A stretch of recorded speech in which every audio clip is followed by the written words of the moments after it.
There's so much more to the threat response than just fight and flight. What I'll be talking about today is the freeze and the fall response. The freeze response is ingenious, but at the same time, it is incredibly disabling.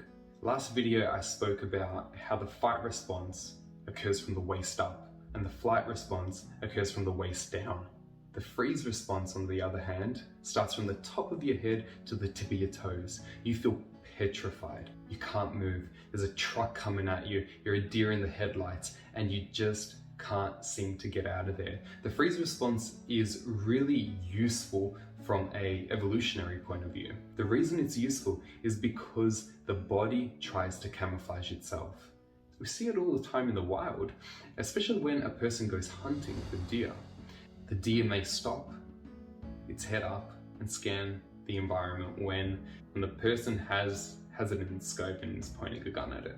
The same thing happens with a kangaroo in the headlights. It may just jump out and just stop there.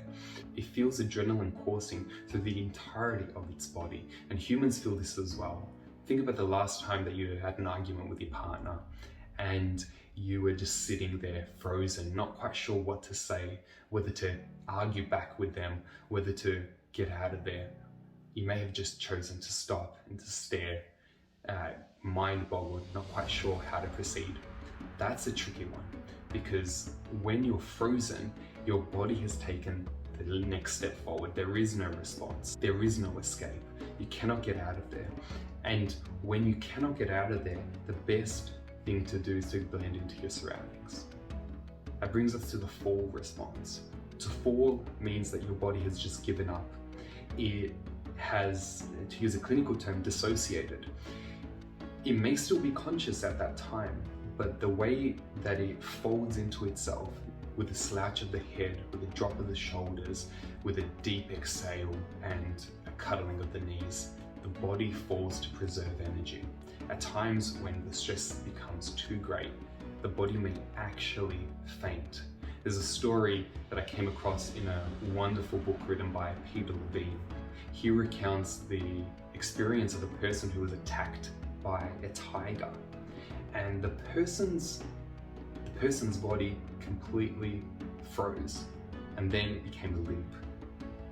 The tiger dragged the person into where it was hiding out.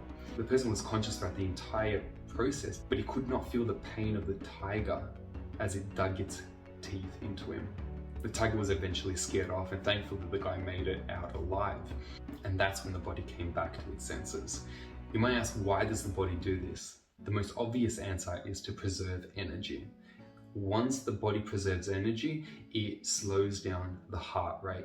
It allows the body to kick up the endorphin response. And if there is any tear or wear or infliction placed in the muscles or the skin, any cuts or bruises, the body is able to recover quicker from these. It's basically in preservation mode. And so the freeze and the fall response are the next level responses that a person may go through after the fight and flight response has not been successful. A person may jump to the freeze response or to the fall response immediately, depending on how their past history has been, how many times they've experienced threats. So if you notice that your body is jumping these cues, the fight response, the flight response, the freeze response, jumping right into the fall response, then there might be a good question for yourself to ask: how do I work with this? And how do I overcome this? All the best, and I look forward to our next video.